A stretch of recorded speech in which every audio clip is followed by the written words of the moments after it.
In May 1945, the mud in a refugee camp clearing near Regensburg, Germany, clings to everything it touches, heavy with the gray rain of a Bavarian spring. In the center of the open dirt yard, surrounded by hundreds of silent displaced men, stands Captain Stefan Wisniewski.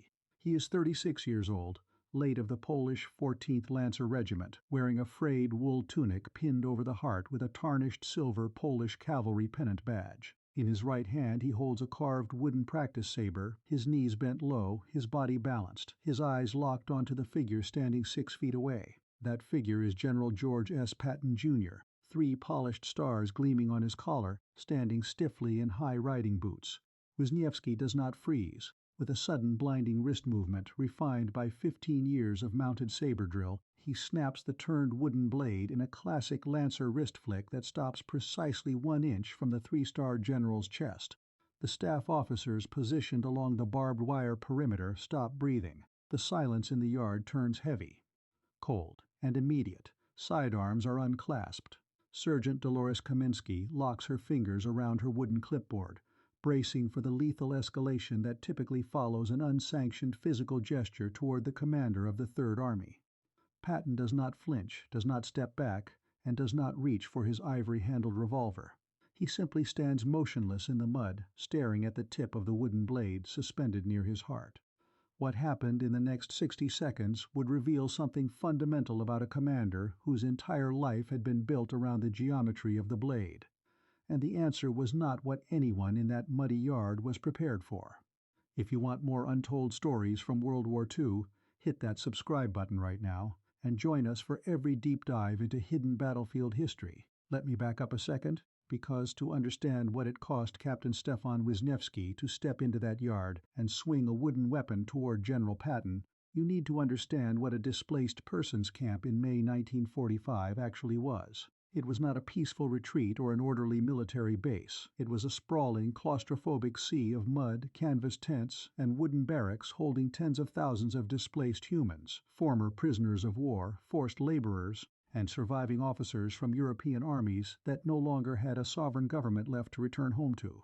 The air smelled of wood smoke, wet wool, damp canvas, boiled cabbage, and diesel exhaust from patrolling American half-tracks.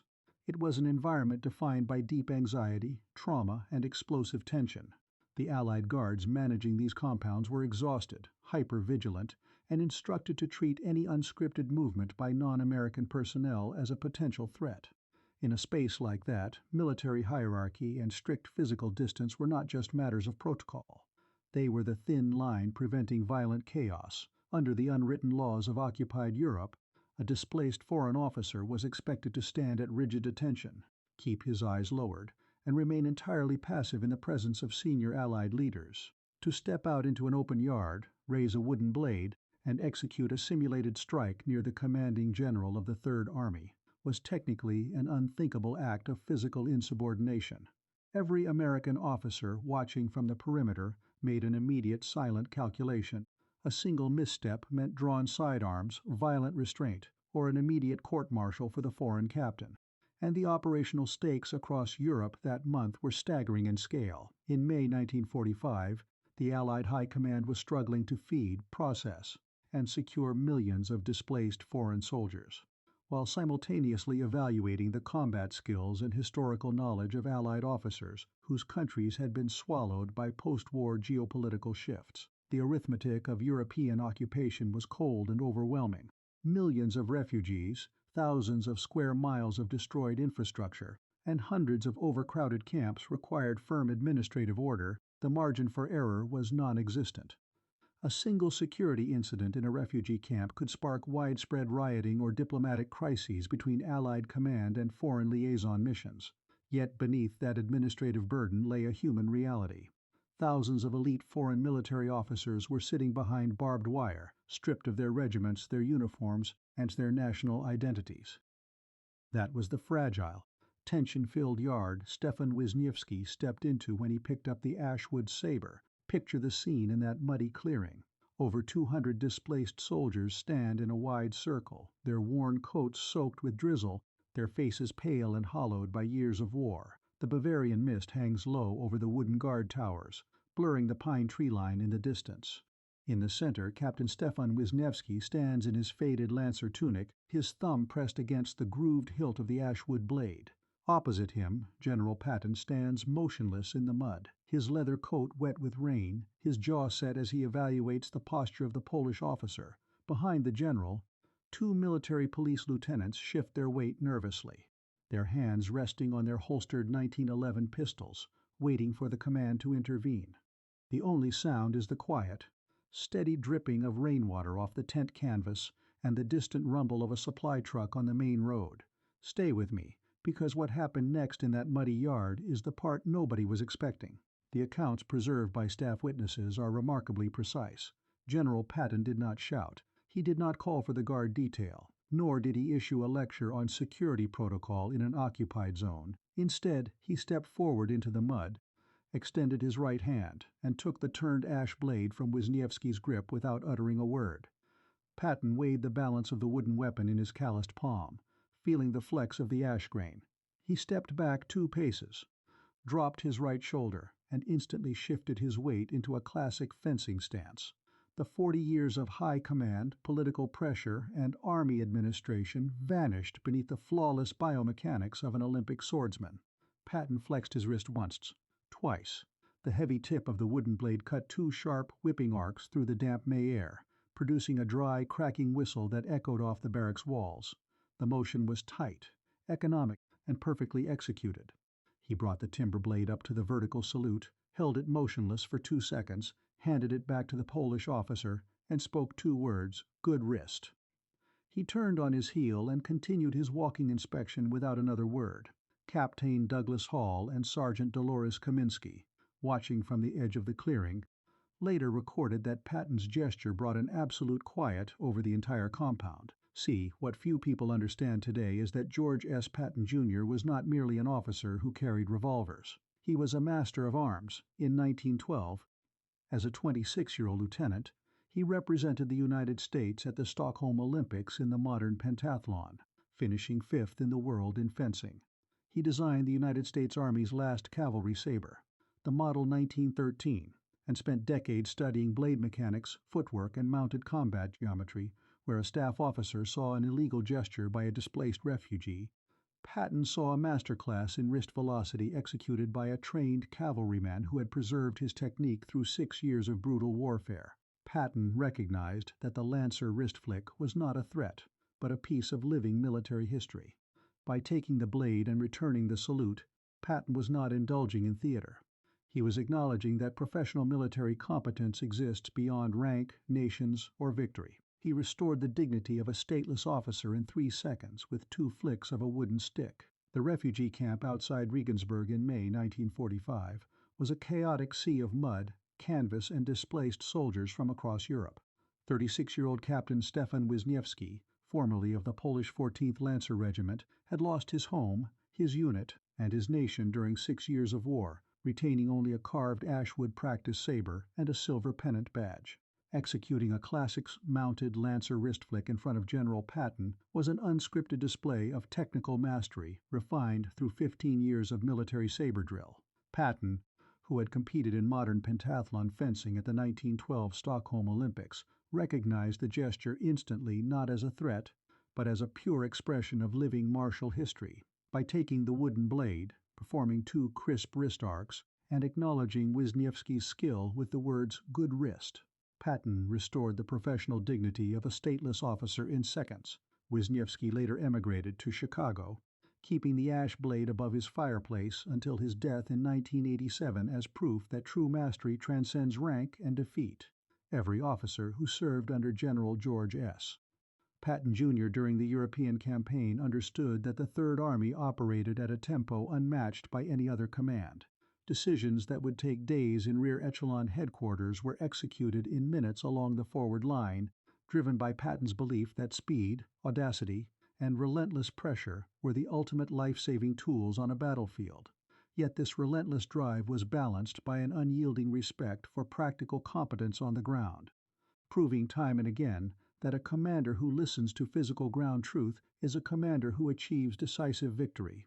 The historical records preserved from the Third Army's advance across Europe demonstrate a consistent pattern. Tactical momentum relied not merely on grand strategic maps, but on the quiet, unheralded competence of ordinary soldiers doing their duty under extreme pressure, whether in the freezing mud of the Ardennes or the dust of western France. Moments of unexpected courage and technical precision defined the true character of the Allied war effort. Military historians who study the European theater often note that leadership in combat requires a rare combination of absolute authority and quiet humility. To command hundreds of thousands of men across enemy territory demands unwavering resolve, but to recognize the truth when presented by a lower-ranking subordinate requires genuine greatness of character. In the immediate aftermath of World War II, refugee staging compounds across Bavaria housed thousands of stateless Allied soldiers whose homelands had undergone drastic political redefinition. Captain Stefan Wisniewski, a veteran instructor from the Polish 14th Lancer Regiment, had preserved his physical mastery of mounted Saber technique through years of displacement.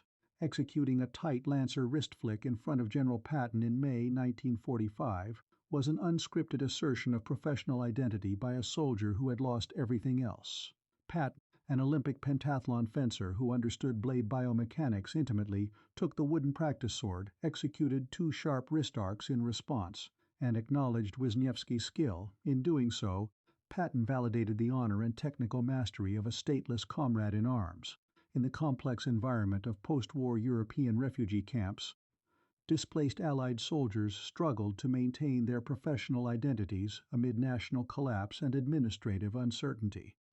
Captain Stefan Wisniewski's demonstration of mounted Lancer Saber technique in front of General Patton was a bold assertion of soldierly pride by a veteran who had lost his regiment and country. Patton's expert response, taking the wooden blade, executing 2 tight wrist arcs, and commending the technique, proved that true martial mastery transcends political borders and military defeat. The brief exchange restored dignity to an exiled officer and demonstrated Patton's profound respect for genuine military skill. The refugee camp outside Regensburg in May 1945 was a chaotic sea of mud, canvas, and displaced soldiers from across Europe. 36-year-old Captain Stefan Wisniewski, formerly of the Polish 14th Lancer Regiment, had lost his home, his unit, and his nation during 6 years of war, retaining only a carved ashwood practice saber and a silver pennant badge. Executing a classic mounted Lancer wrist flick in front of General Patton was an unscripted display of technical mastery refined through 15 years of military saber drill. Patton, who had competed in modern pentathlon fencing at the 1912 Stockholm Olympics, recognized the gesture instantly not as a threat, but as a pure expression of living martial history, by taking the wooden blade, performing 2 crisp wrist arcs, and acknowledging Wisniewski's skill with the words "good wrist." Patton restored the professional dignity of a stateless officer in seconds. Wisniewski later emigrated to Chicago, keeping the ash blade above his fireplace until his death in 1987 as proof that true mastery transcends rank and defeat. Captain Stefan Wisniewski was 36 years old, born in Loo, Poland. Before the German invasion in 1939, he served 10 years as a cavalry instructor in the Polish 14th Lancer Regiment, teaching young cadets the geometry of mounted saber combat. He lost his home, his regiment, and his country during the war, surviving 3 years in a prisoner-of-war camp with nothing left of his former life except the silver pennant badge pinned to his tunic. After the war, Wisniewski emigrated to the United States, settling in Chicago where he worked for 25 years as a master machinist, while volunteering as a youth fencing coach at a Polish community center. Until his death in 1987, he kept that turned ashwood practice saber mounted above his fireplace, telling his grandchildren that when everything else was stripped away by war, a 3-star American general proved to him that true martial mastery speaks a language higher than rank or defeat. Was General Patton right to accept a wooden saber from a displaced officer and engage in a martial demonstration in a refugee camp? Some would say it was an unnecessary risk that compromised military authority and distracted from pressing administrative duties in occupied Germany. Others would say exactly the opposite, arguing that by recognizing the precise skill of a stateless officer, Patton demonstrated true leadership, proving that honoring human competence and dignity is what truly separates a great commander from a mere bureaucrat. Let us know in the comments below. And if you want more untold stories from World War II, make sure you subscribe.